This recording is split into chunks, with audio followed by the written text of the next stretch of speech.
Already నేను ఒక 10 రోజుల క్రితం వస్తే అడ్వకేట్స్ ని అపాయింట్ చేస్తామని చెప్పి పిలిస్తే వెళ్ళినా.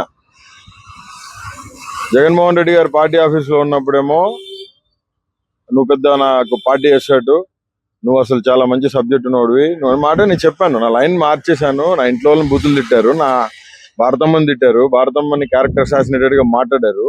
ఆ పొద్దు ఎవరు మాట్లాడలేదు. ఈ పొద్దు పార్టీ కోసం నేను పనిచేసా. 9 నెలలు జైల్లో ఉండా, 22 కేసులు పెట్టించుకున్నా, 3rd డిగ్రీలు, ఊరంతా తిప్పిన, రాశివరి నుంచి చివరికి 16,000 కిలోమీటర్లు తిప్పారని చెప్పి కారుమూరి వెంకటరెడ్డి అనేవాడు నన్ను రౌడీ షీట్ అంటాడు. హైకోర్టు ఆల్రెడీ చెప్పింది ఆ రౌడీ షీట్ దానికి కాకపోతే. ఆ మాట అన్న వాళ్ళకి 12 మంది పోలీస్ ఆఫీసర్స్ కి మెమో ఇచ్చింది. ఏబిఎన్ లో, టీవీ5 లో, మీ ఛానల్ లో రౌడీ షీటర్ అని దొబ్బారు. వీళ్ళందరూ దొబ్బినారు. అది పొలిటికల్ గా అందరికి ఉంటది, వైస్ వర్ష యాంటీ పొలిటికల్ గా ప్రతిపక్షంలో ఉన్నప్పుడు మేమంటాం, మీరు అంటారు. కానీ సొంత పార్టీ కూడా అన్నట్టు అది. దాని మీద నేను వీడియోస్ తీపిచ్చేసేయండి, అది మాట్లాడదంటే వీడియోస్ తీపించలే. నోటిఫికేషన్ వచ్చి మాట్లాడతాడు. అతను మాట్లాడింది ఎందుకు మాట్లాడినావు, నువ్వు ఎందుకు మాట్లాడినావు అడిగినా. నువ్వు ఎందుకు మాట్లాడావు రోడ్డు షీట్ అని. నా గురించి పార్టీకి సంబంధం లేదంటే, ఇంకా పార్టీలో జాయిన్ అవ్వలేదు అఫీషియల్ గా, నేను ఎల్ఐసి తండ్రిలో ఉన్నాను కదా. నువ్వు ఎందుకు మాట్లాడుతున్నావు అంటే, నాకు సజ్జలు మాట్లాడమన్నాడు, మనోడు శ్రీహరి మాట్లాడమన్నాడు అని చెప్పినారు. అది ఆడియో రికార్డింగ్ కూడా వినిపిస్తాను నేను. రేపు ఫోన్ ఇటీ బ్రో, నేను ఎందుకు, నాకేం అవసరం, ధర్నా కాదు, నిరసన కాదు. నేను 10,000 మంది కార్యకర్తలతో రాలేదు వీడికి. రిపబ్లికన్ పార్టీకి 1,70,000 మంది మెంబర్స్ ఉన్నారు. నేను వర్కింగ్ ప్రెసిడెంట్ ఉండే. అద్వాలయ్య గారు ప్రెస్ మీట్ పెట్టి సారీ చెప్పు నువ్వు అంటే, సరే మాడోళ్ళని కూడా తిట్టారు కదా సార్, మాడోళ్ళు తిట్టినారు, భారతం తిట్టినారు, వాళ్ళకి సారీ చెప్పమని చెప్పండి, బహిరంగ నేను కూడా సారీ చెప్తాను సార్ అని చెప్పాను. అయినా కానీ నేను మీడియా ముందుకు వచ్చాను కదా. నేను నా మాటల ద్వారా ఏదైనా బాధించబడితే సారీ కూడా చెప్పినా కదా. నేను లైన్ మార్చి మాట్లాడేటప్పుడు కారుమూరి వెంకటరెడ్డి అనేవాడు నా క్యారెక్టర్ అసాసినేట్ ఎందుకు చేయాలా? కారుమూరి వెంకటరెడ్డి మాట్లాడమంటే, కారుమూరి వెంకటరెడ్డి ఎందుకు మాట్లాడినా అడిగితే, నేను కారుమూరి వెంకటరెడ్డి ఏం చెప్పినాడు, పూడి శ్రీహరి సజ్జల రామకృష్ణారెడ్డి మాట్లాడినా అన్నాడు. నేను ప్రూఫ్ చూపిస్తానే ఉన్నాడండి. నేను ఎప్పుడు పట్టించుకోవాలా, స్ట్రైట్ ఫార్వర్డ్ ముందుకు పోతానే ఉంటాం. కారుమూరి వెంకటరెడ్డి ఎవడండి, నిన్న కాక మొన్న కళ్ళు చేసాడు బచ్చాగాడు, వాడు నాకు రౌడీ షీట్ మాట్లాడతాడా? పార్టీకి మాకు సంబంధం అంటే నేనే చెప్తున్నా కదా. నేను పార్టీలో అఫీషియల్ గా జాయిన్ అయితే నేను ప్రెస్ మీట్ పెడతా కదా, నా గురించి క్యారెక్టర్ అసాసినేట్ చేయడం దేనికి అని. జగన్మోహన్ రెడ్డి గారు సజ్జల రామకృష్ణారెడ్డి గురించి నేను ఒక్క నిమిషం ఆలోచించిన, ఒకవేళ నేను ఏదైనా ఒక కంప్లైంట్ చేయాలన్నా ఢిల్లీలో, నాకు ముక్క పని 5 నిమిషాల్లో నేను అతని మీద నేనేం చేయాలో చేయగలను. భారత రాజ్యాంగం ఇచ్చిన కాలమాన ప్రకారం చేయగలుగుతుందా? 9-10 కలవడా నా దాయేదువా? లేకపోతే ఎందుకు నీకు నాకేమైనా వైరం ఉందా? మన ఇద్దరం ఒకే పార్టీ కోసం పనిచేస్తున్నాం కదా. ఇప్పుడు నేను ఇన్ని బాధలు పడి బయటకు వచ్చిన తర్వాత వాడు మాట్లాడుకోదు బ్రదర్ అంటే, నాకు పార్టీ గైడ్ లైన్స్ ఉన్నాయని చెప్పండి. ఇందాక విన్నారు కదా, పూడి శ్రీహరి గారు, సజ్జల రామకృష్ణారెడ్డి గారు నాకు చెప్పారు కాబట్టి నేను మాట్లాడుతున్నా. మీరు వెళ్ళి వాళ్ళని మాట్లాడుకోండి, వాళ్ళు మాట్లాడుతుంటే నేను ఆపేస్తాను. అంటే ఒక దళితుడి మీద కారుమూరి వెంకటరెడ్డికి కానీ సజ్జల రామకృష్ణారెడ్డి కానీ ఎందుకు ఇంత వివక్ష? నేనేం పాపం చేశాను?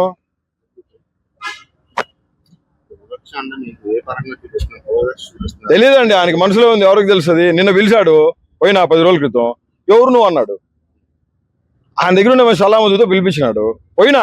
వాళ్ళు పిలిస్తేనే పోయినా. అడ్వకేట్స్ గురించి అది మాట్లాడాలి, రామ్మ గుంటూరులో ఉన్న వాయిదాకి వచ్చినా పోయినా, మాట్లాడినా. నేను చెప్పాను, నేనేమన్నా తప్పు చేశానా? నేను కేంద్ర రాజకీయాల్లో ఉండొచ్చిన వ్యక్తినండి, 10 సంవత్సరాలు సెంట్రల్లో ఉండొచ్చినోండి నేను. నాకు ఆయన పిలిచాడు, పిలిచి పోయా. ఇప్పుడు పిలిచినప్పుడు విష్ చేస్తాంగా, గుడ్ ఆఫ్టర్నూన్ అంటే చూసి ఎవరు మను అన్నాడు. ఎవరు నువ్వేంది? అవమానం కదా, చుట్టుపక్కల వాళ్ళందరూ నవ్వుతారు. సజ్జల రామకృష్ణారెడ్డి వెనకాల ఒకడు ఉంటాడు, గడ్డం పెంచుకున్నాడు, డైరీలు మోసాడు, వాడు ఇట్లా సొక్క పట్టుకొని మాది లాగుతాడు. రిపబ్లికన్ పార్టీకి రాజీనామా చేశాను, త్వరలో నేను వైసీపీలో జాయిన్ అవుతాను. లేదండి, జగన్మోహన్ రెడ్డి గారికి చూస్తే నన్ను లోపలికి పిలిచేస్తారు వెంటనే. జగన్ అన్న దగ్గరికి పోవాలి అంటే, ఆల్రెడీ నేను ఒక 10 రోజుల క్రితం వస్తే అడ్వకేట్స్ ని అపాయింట్ చేస్తామని చెప్పి పిలిస్తే వెళ్ళినా. జగన్మోహన్ రెడ్డి గారు పార్టీ ఆఫీసులో ఉన్నప్పుడేమో నువ్వు పెద్ద నాకు పార్టీ చేసాడు, నువ్వు అసలు చాలా మంచి సబ్జెక్ట్ ఉన్నోడివి, నువ్వు మాట నేను చెప్పాను. నా లైన్ మార్చేశాను, నా ఇంట్లో వాళ్ళని బూతులు తిట్టారు, నా భారతమ్మని తిట్టారు, భారతమ్మని క్యారెక్టర్ అసాసినేటెడ్ గా మాట్లాడారు.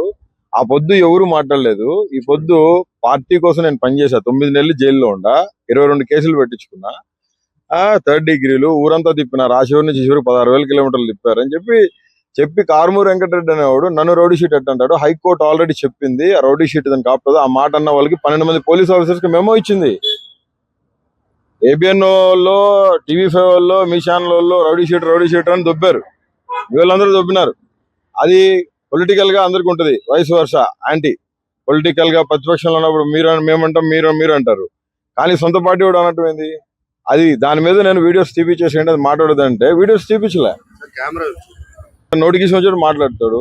అతను మాట్లాడింది ఎందుకు మాట్లాడినావు, నువ్వు ఎందుకు మాట్లాడినావు అడిగినా, నువ్వు ఎందుకు మాట్లాడావు రోడ్డు షీట్ అని. నా గురించి పార్టీకి సంబంధం లేదంటే ఇంకా పార్టీలో జాయిన్ అవ్వలేదు అఫీషియల్ గా, నేను ఎల్ఐసి తండ్రిలోనే ఉన్నాను కదా, నువ్వు ఎందుకు మాట్లాడుతున్నావు అంటే నాకు సజ్జలు మాట్లాడమన్నాడు, మనోడు శ్రీహరి మాట్లాడమన్నాడు అని చెప్పినారు. అది ఆడియో రికార్డింగ్ కూడా వినిపిస్తాను నేను, రేపు ఫోన్ ఇటీ బ్రో. నేను ఎందుకు, నాకేం అవసరం, ఇది ధర్నా కాదు నిరసన కాదు, నేను 10,000 మంది కార్యకర్తలతో రాలేదు వీడికి. రిపబ్లికన్ పార్టీకి 1,70,000 మంది మెంబర్స్ ఉన్నారు, నేను వర్కింగ్ ప్రెసిడెంట్ ఉండే. అద్వాలయ్య గారు ప్రెస్ మీట్ పెట్టి సారీ చెప్పు నువ్వు అంటే, సరే మాడోళ్ళని కూడా తిట్టారు కదా సార్, మాడోళ్ళు తిట్టినారు, భారతం ముందు తిట్టినారు, వాళ్ళకి సారీ చెప్పమని చెప్పండి, బహిరంగ నేను కూడా సారీ చెప్తాను సార్ అని చెప్పాను. అయినా కానీ నేను మీడియా ముందుకు వచ్చాను కదా, నేను నా మాటల ద్వారా ఏదైనా బాధించబడితే సారీ కూడా చెప్పినా కదా. నేను లైన్ మార్చి మాట్లాడేటప్పుడు కారుమూరి వెంకటరెడ్డి అనేవాడు నా క్యారెక్టర్ అసాసినేట్ ఎందుకు చేయాలా? కారుమూరి వెంకటరెడ్డి మాట్లాడమంటే కారుమూరి వెంకటరెడ్డి ఎందుకు మాట్లాడినాడు అడిగితే, నేను కారుమూరి వెంకటరెడ్డి ఏం చెప్పినాడు, పూడి శ్రీహరి సజ్జల రామకృష్ణారెడ్డి మాట్లాడినా అన్నారు. నేను ప్రూఫ్ చూపిస్తానే ఉన్నాడండి, నేను ఎప్పుడు పట్టించుకోవాలా, స్ట్రైట్ ఫార్వర్డ్ ముందుకు పోతానే ఉన్నాం. కారుమూరి వెంకటరెడ్డి ఎవడండి, నిన్న కాక మొన్న కళ్ళు చేసాడు బచ్చాగాడు, వాడు నాకు రౌడీ షీట్ మాట్లాడతాడా? పార్టీకి మాకు సంబంధం అంటే నేనే చెప్తున్నా కదా, నేను పార్టీలో అఫీషియల్ గా జాయిన్ అయితే నేను ప్రెస్ మీట్ పెడతా కదా, నా గురించి క్యారెక్టర్ అసాసినేట్ చేయడం దేనికి అని. జగన్మోహన్ రెడ్డి గారు సజ్జల రామకృష్ణారెడ్డి గురించి నేను ఒక్క నిమిషం ఆలోచించిన, ఒకవేళ నేను ఏదైనా ఒక కంప్లైంట్ చేయాలన్నా ఢిల్లీలో నాకు ఏక ముక్క పని, 5 నిమిషాల్లో నేను అతని మీద నేనేం చేయాలో చేయగలను. భారత రాజ్యాంగం ఇచ్చిన కాలమాన ప్రకారం చేయగలుగుతుందా, 9-10 కలవడం నా దాయదువా, లేకపోతే ఎందుకు నీకు నాకు వైరం ఉందా? మన ఇద్దరం ఒకే పార్టీ కోసం పనిచేస్తున్నాం కదా. ఇప్పుడు నేను ఇన్ని బాధలు పడి బయటకు వచ్చిన తర్వాత వాడు మాట్లాడుకోదు బ్రదర్ అంటే, నాకు పార్టీ గైడ్ లైన్స్ ఉన్నాయని చెప్పండి. ఇందాక విన్నారు కదా, పూడి శ్రీహరి గారు సజ్జల రామకృష్ణారెడ్డి గారు నాకు చెప్పారు కాబట్టి నేను మాట్లాడుతున్నా, మీరు వెళ్ళి వాళ్ళని మాట్లాడుకోండి, వాళ్ళు మాట్లాడుతుంటే నేను ఆపేస్తాను. అంటే ఒక దళితుడి మీద కారుమూరి వెంకటరెడ్డికి కానీ సజ్జల రామకృష్ణారెడ్డి కానీ ఎందుకు ఇంత వివక్ష? నేనేం పాపం చేశాను?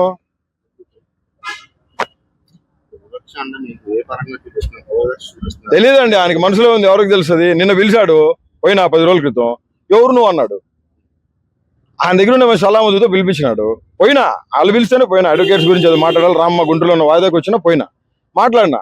నేను చెప్పాను, నేనేమన్నా తప్పు చేశానా? నేను కేంద్ర రాజకీయాల్లో ఉండొచ్చిన వ్యక్తినండి, 10 సంవత్సరాలు సెంట్రల్లో ఉండొచ్చినోని నేను. నాకు ఆయన పిలిచాడు, పిలిచి పోయా. ఇప్పుడు పిలిచినప్పుడు విష్ చేస్తాంగా, గుడ్ ఆఫ్టర్నూన్ అంటే చూసి ఎవరు మనం అన్నాడు. ఎవరు నువ్వేంది, అవమానం కదా, చుట్టుపక్కల వాళ్ళందరూ నవ్వుతారు. సజ్జల రామకృష్ణ వెనకాల వాడు ఉంటాడు, గడ్డం పెంచుకున్నాడు, డైరీలు మోసాడు, వాడు ఇట్లా సొక్క పట్టుకొని మాది లాగుతాడు. రిపబ్లికన్ పార్టీకి రాజీనామా చేశాను, త్వరలో నేను వైసీపీలో జాయిన్ అవుతున్నాను. లేదండి, జగన్మోహన్ రెడ్డి గారికి చూస్తే నన్ను లోపలికి పిలిచేస్తారు వెంటనే. జగన్ అన్న దగ్గరికి పోవాలి అంటే ఈ సజ్జల అనే వలయం దాటుకొని పోవాలా.